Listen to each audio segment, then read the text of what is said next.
All right, so what's going on YouTube? D546. This is my initial reaction to the Giants winning this game. I mean, what can I say? I don't know how to feel about this game.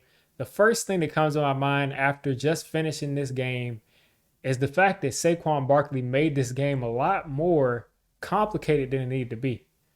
He made it a ton more complicated than it needed to ever be.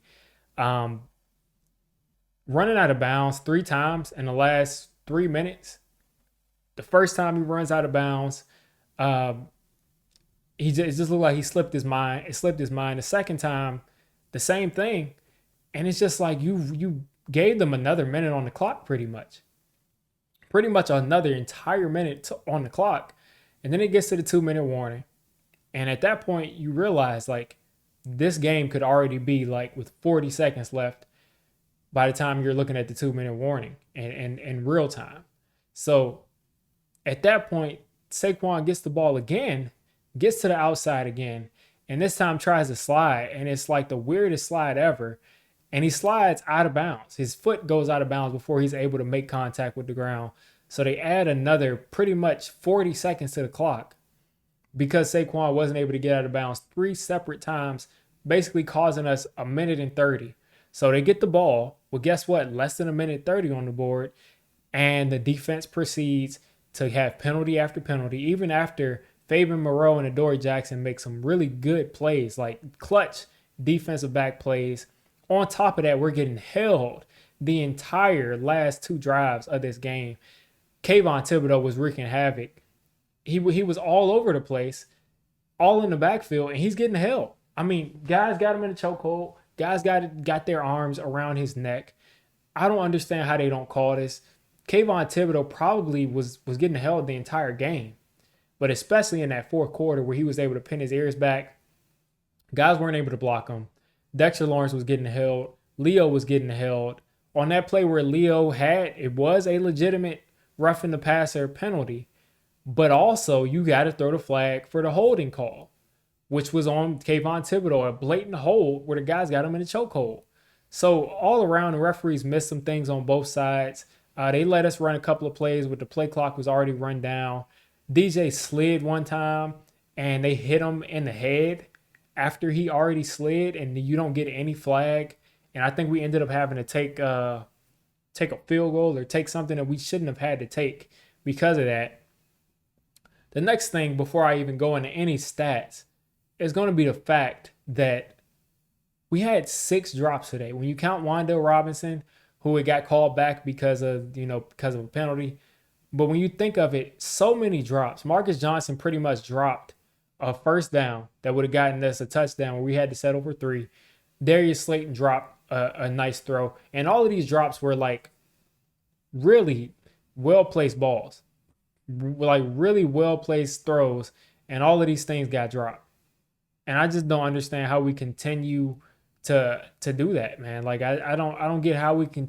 I've never seen a team drop so many passes in one game. On top of the drops, the same old story with the Giants. The drop, and it looks like I'm upset because I kind of am. But it's just like I'm happy we won the game. Happy we won the game. It's not like we're a powerhouse. We got the Texans coming up next week, I think. Not like we're a powerhouse or anything. So can't really, be that upset. But he made it a lot more stressful. Saquon did. So let's get into these stats. Daniel Jones completely balled out, played a flawless game. And I think that's why I'm that upset, because other players were able to almost ruin this game. Ruin Daniel Jones is probably, a top 2 or 3 game in Daniel Jones' career for how he played on a play-to-play basis. Complete control of the offense. 1 sack for 2 yards, 202 yards, 19 for 30, 6.7 yards, I think a completion, 107 yards rushing and a touchdown. Saquon 110 yards rushing, got that mostly in the fourth quarter. Really good stuff, man. The defense was horrible today, but they made plays they needed to make when they needed to make it. I'm looking at my chat again. Someone said Texans was next week. Now they're saying Seahawks next week. I'm guessing, what I remember right, I thought it was the Seahawks, but I'll find that out eventually. We'll see.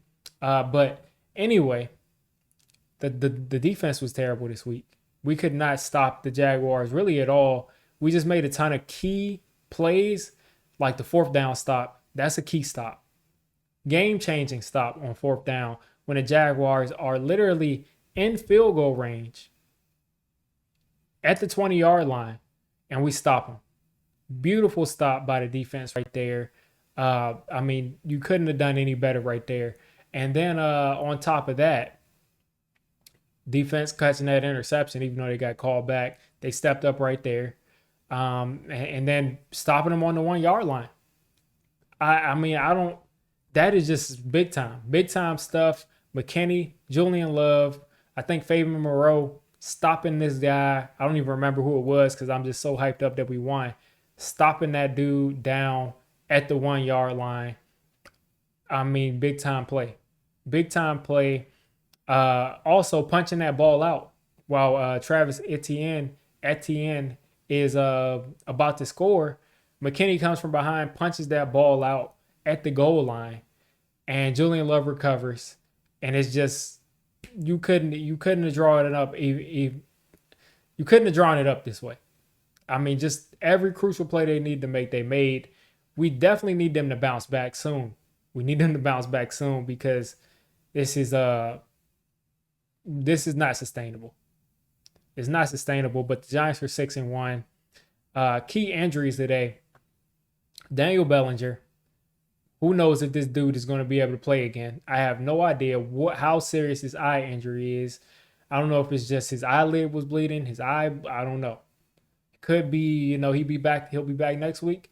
Could be he'll be back in 6 weeks. Could be he'll be back next year. Could be a career-ending injury. Could have lost his vision. Very scary stuff for Daniel Bellinger. I really hope that he's okay. It looked like a dirty play. And I really hope that dude didn't do it on purpose because if he messed up that dude's vision, he has to live with that the rest of his life, raking somebody's eye like that. So hopefully he didn't do that on purpose.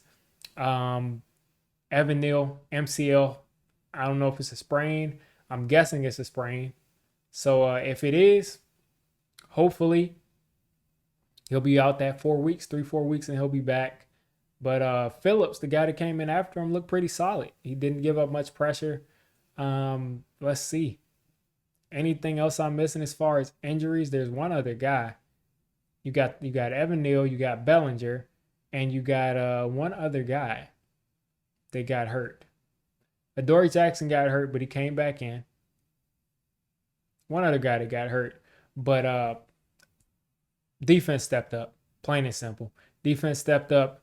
Offense looked really good most of the day. There's just a couple of times they just weren't able to execute. But all together, another good team win. Another good team win.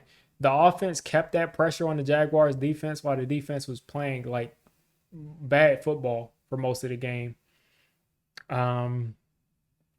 It is what it is, man. We got to keep at this. We got to keep winning these close games.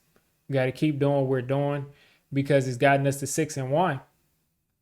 And let's get it, man. 6-1. I would have taken 6 wins for this entire season, 6 or 7 wins.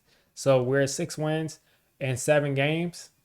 Let's go win 5, 6, 7 more games. And let's go to the playoffs and see what we can do.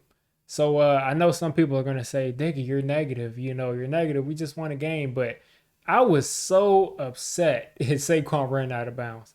That really made me mad. So go Giants. Let's go ahead and win every game. Win all the rest of our games.